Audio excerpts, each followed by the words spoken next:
नमस्कार विद्यार्थी मित्रांनो, इयत्ता 12वी मराठी गेल्या पाठाला आपण कथा साहित्य प्रकार परिचय भाग 1 आपण पाहिला. आज आपण कथा साहित्य प्रकार परिचय भाग 2 यामध्ये कथेचे घटक पाहणार आहोत. कथेचे घटक, त्यातला पहिला घटक जो आहे तो कथा बीज. कथाकार त्याच्या प्रतिभाशक्तीने एखाद्या घटनेत वास्तवाचे व कल्पनेचे रंग भरतो. प्रत्येक लेखकाकडे अशी प्रतिभाशक्ती आहे, सर्वांकडेच आहे. पण लेखन करणारी मंडळी जी आहेत त्यांच्याकडे प्रतिभात्मक शक्ती जी आहे ती वेगळीच आहे. वातावरण निर्माण करण्याची क्षमता त्यांच्या लेखनामध्ये आपल्याला पाहायला मिळते. बारीक सारीक गोष्टींचा तपशील ते संपूर्ण त्यामध्ये मांडत असतात आणि त्यातून ती कथा जी आहे ती रंजक होते. वाचकाला खेचून घेणारी, आकर्षण घेणारी बरीचशी कथा निर्माण होते. हे करताना निसर्ग, समाज, सांस्कृतिक संदर्भ, वातावरण इत्यादी घटकांची सहायता घेतो. फक्त त्या व्यक्तिपुरी मर्यादित नव्हे, तर ती कथा लेखन करताना तो निसर्गाचा त्यामध्ये थोडासा भाग घेतो, समाजाचा त्यामध्ये भाग असतो, सांस्कृतिक संदर्भांचा त्यामध्ये भाग असतो, वातावरण निर्मिती बरीच तो करत असतो. या बारीक सारी गोष्टींचा तपशील तो आपल्या कथेमध्ये उतरवत असतो. आणि हे सगळे घटक असतील ना तर आपली कथा सफल होते, फुलते कथा.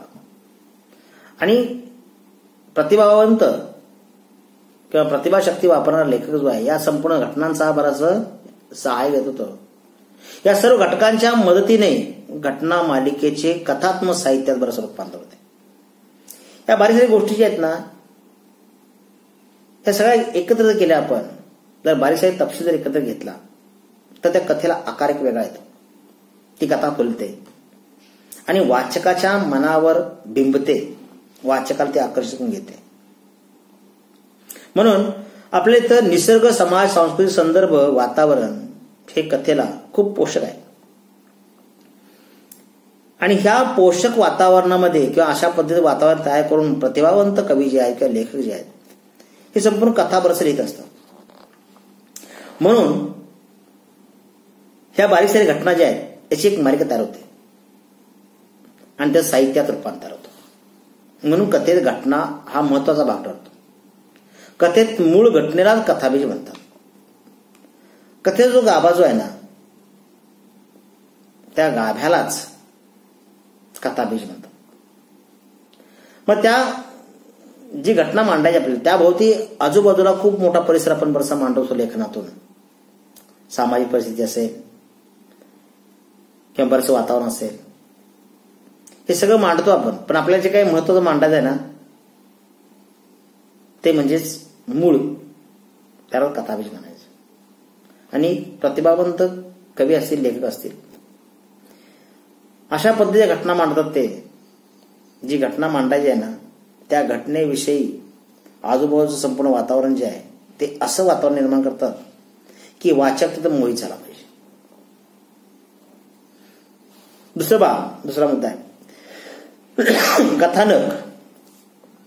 कथानकात घटना, प्रसंग, पात्राच्या कृती, स्वभाव, वैशिष्ट्ये, वातावरण इत्यादी तपशील हळुवारपणे उलगडत जातात.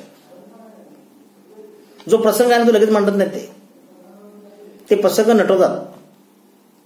त्या प्रसंगाला संपूर्ण नटवण्याचं काम प्रतिभावंत कवी, लेखक बरंच करत असतात. शिवाय पात्रांच्या कृती, पात्र कसे आहेत, त्या पात्रांच्या कृती, त्यांची स्वभाव वैशिष्ट्ये कशी आहेत, वातावरण कसं असतं याचा हळुवारपणे तपशील ते बरेचसे मांडत असतात. कथेत कथानकातील घटकांचे एकत्रीकरण केले जाते. कथेमध्ये त्या सगळे संपूर्ण जे काय आहे त्याचा त्या कथानकामध्ये त्या घटना बऱ्याचशा एकत्रित ते करतात. बांधणी त्यांची असते, मांडणी त्यांची असते, एक पुढच्या म्हणजे सांगड, वाक्यांची सांगड असते. आणि हे सगळं प्रतिभावंत कवी, लेखक बरंच निर्माण करतात आणि त्या पद्धतीने ती कथा सुटत जाते.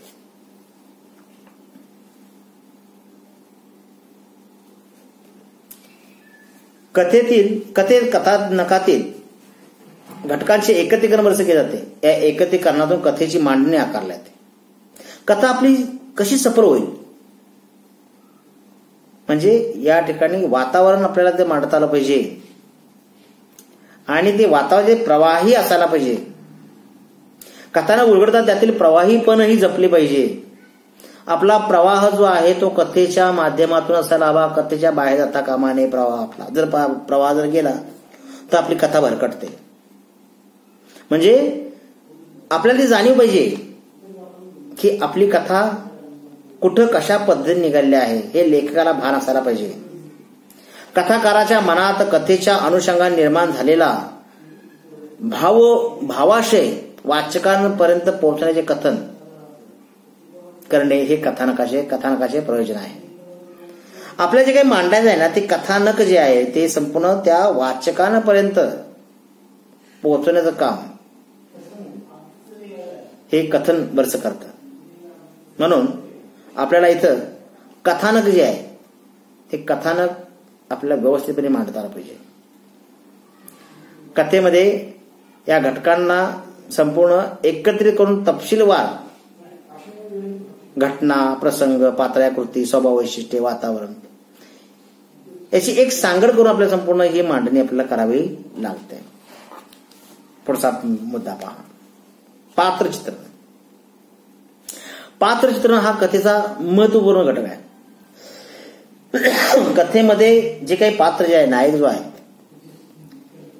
त्या कथेचं खरं तेच मर्म आहे. त्या कथेचा खरा तो नायक आहे आणि तो घटक जो आहे तो महत्वाचा आहे.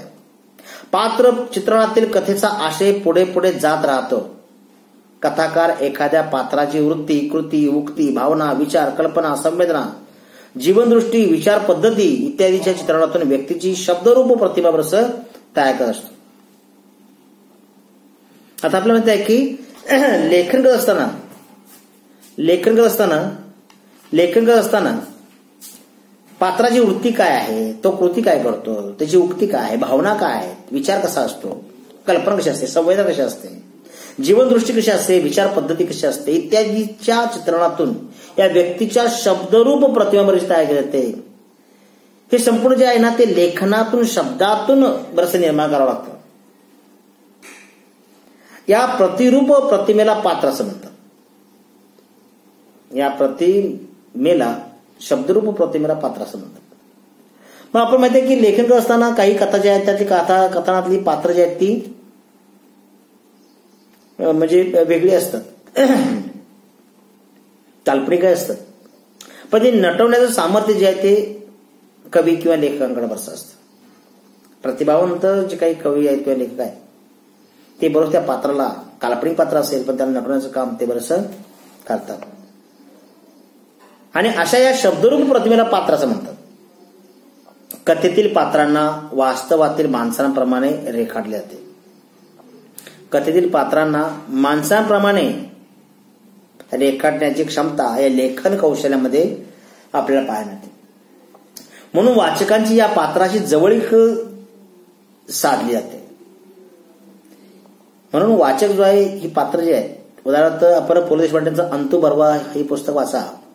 अंतू बर्वा, त्या अंतू बर्वांची कथा जर आपण पाहिली किंवा प्रसंग जर पाहिले तर वातावरण निर्माण पु ल देशपांडेंनी केलेलं आहे. तुम्ही ते आवर्जून वाचा पुस्तक अंतू बर्वा. म्हणजे त्यामध्ये संपूर्ण जे काही लेखन पु ल देशपांडेंनी केलं, वातावरण निर्मिती जी काही केली, किंवा अण्णा भाऊसाहेबांचं फकीरा वाचा, फकीरा, किंवा वारणेचा वाघ वाचा, माकडीचा माळ वाचा, शंकर पटलांचे तुम्ही वळी विधिंड वाचा, मीटिंग वाचा. म्हणजे आपल्याला काय की वातावरण निर्माण करता आलं पाहिजे, किंवा वातावरण निर्मिती वाटते तशी, आणि हे लेखनातून सहज शक्य आहे. आपण ते निर्माण करायला पाहिजे. सरावानुसार ते सरावातून निर्माण होतं. सराव जर आपण वारंवार जर केला ना तर आपल्या लेखनाचं कौशल्य बरंच विकसित होतं. कथेतील पात्रांना वास्तवातील माणसाप्रमाणे रेखाटले जाते. म्हणून वाचकांची त्या पात्राशी जवळीकता साधली जाते. ही पात्रे कथानकांची स्वनिर्मिती असते. कथाकारांची स्वनिर्मिती कोणती असते तर ते म्हणजे पात्र स्वनिर्मिती असते. वातावरण नटवण्याचं काम काय करतो, कोण करतो? स्वतः कवी लेखक करतो. आणि ही त्यांची स्वनिर्मिती असते. आणि स्वनिर्मिती करण्याचं काम बरंच यामधून केलं जातं. चौथा मुद्दा आहे वातावरण निर्मिती.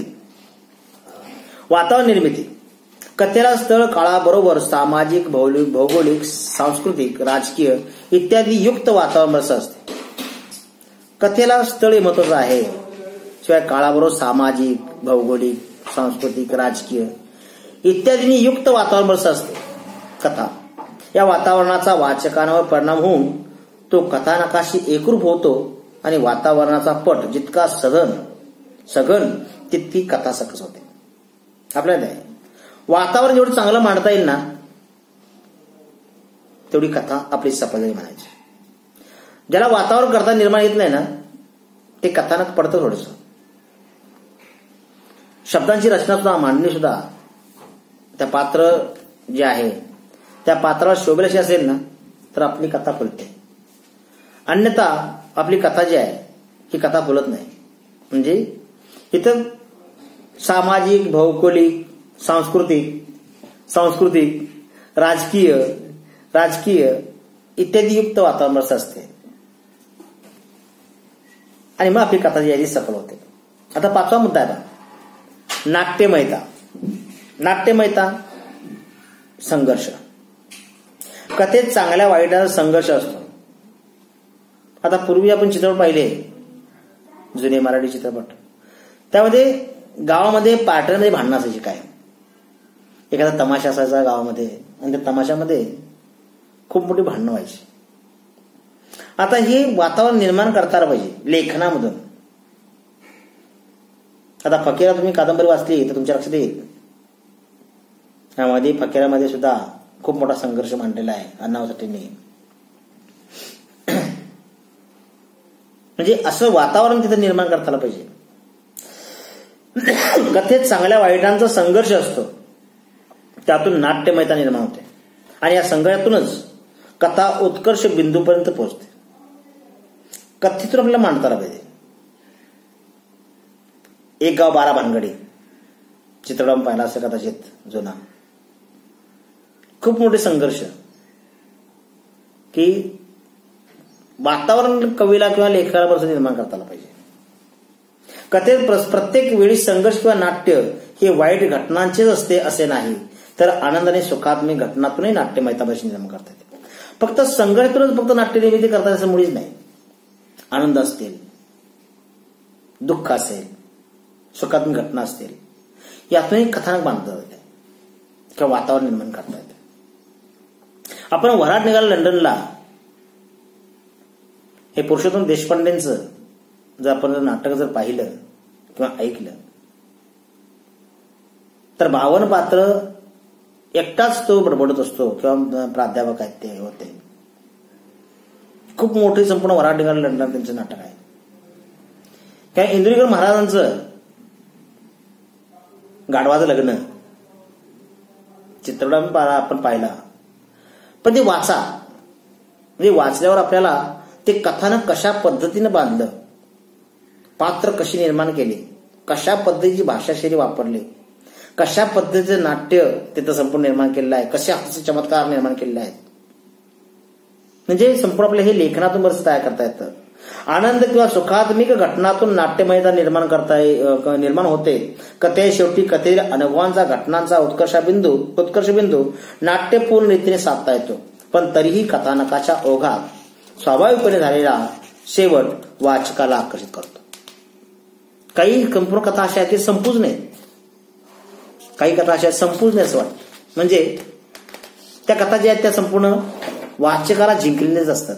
वाचक जिंकला गेला असतो आणि ते पुस्तक किंवा ती कथा वारंवार वाचण्याचा प्रयत्न करतो. त्याला सारखी ती कथा आवडते. जगामध्ये सर्वात मोठं औषध कोणतं असेल ना मित्रांनो तर ते म्हणजे पुस्तक. पुस्तक तुमचं जर मित्र झालं ना तर तुम्हाला जगातली कुठलीही गोष्ट कमीच पडणार नाही. पुस्तकाला मित्र करा. पुस्तक तुम्हाला खूप मोठं ज्ञान देईल. पुस्तकामध्ये बऱ्याचशा काही घटना आहेत. जर तुम्ही विचार जर केला ना तर एखादं कथानक कसं फुलतं याचा जर विचार करत बसला तर तुमचे दिवस जातील निघून. खूप बारीक सारीक गोष्टींवर संपूर्ण या लेखक मंडळींनी खूप मोठ्या संपूर्ण कथा बांधलेल्या आहेत. त्या पुढचा मुद्दा बघा आपण, संवाद. कथेतील संवादित चटपटीत आकर्षक वाचकाच्या भाव विश्वाला स्पर्श करणारे असावेत आणि कथानकाला प्रभावी ठरणारे असतात. त्यातले संवाद जे असतात ना, हे वाचकाला जिंकतातच. म्हणजे आपण आनंद यादवांचं झोंबी वाचा तुम्ही, त्यामध्ये कथाप्रसंग आहे त्यांच्या वडिलांचा आणि त्यांचा भांडणाचा प्रसंग जो आहे तो प्रसंग वाचा. किंवा संपूर्ण उपराकार लक्ष्मण माने यांच्या वडिलांचा आणि त्यांचा जो काही वाद आहे तो वाचा. खूप मोठे प्रसंग आहे की तुम्ही ती वाचताना तुम्हाला एक वातावरण निर्माण झाल्यासारखं वाटेल. आनंद यादवांची झोंबी जर वाचाच तुम्ही, उपरा लक्ष्मण मानेंचं वाचा, उचल्या लक्ष्मण गायकवाडांचं वाचा, त्यातून तुम्हाला एक कथानक वेगळं वर्ष पाहायला मिळेल की वातावरण निर्माण झाले की काय असं वाटेल. आणि त्याचे संवाद जे आहेत भडक संवाद आहेत, मारामारी संवाद आहेत. फक्त मारामारी संवाद असले म्हणजेच कथा फुलते असं नाही. काही हळूवार स्पर्श करणारे, हृदयाला स्पर्श करणारे सुद्धा काही विधान आहेत. श्यामची आईचे लेखन पहा साने गुरुजींचं, किंवा बरंच आपण ययाती ही कादंबरी पहा. म्हणजे आपलं काय की इथं संपूर्ण आपल्याला ते वाचक आणि लेखकानं जे काही निर्माण केलेलं आहे, प्रतिभावंत लेखक आहेत ती मंडळी, आणि त्यांनी कशा पद्धतीने संवाद मांडलेले आहेत त्या संवादांकडे लक्ष द्या. अगदी अचूक वाचकाला जिंकणारे संवाद त्यांनी बरेचसे निर्माण केले आहेत.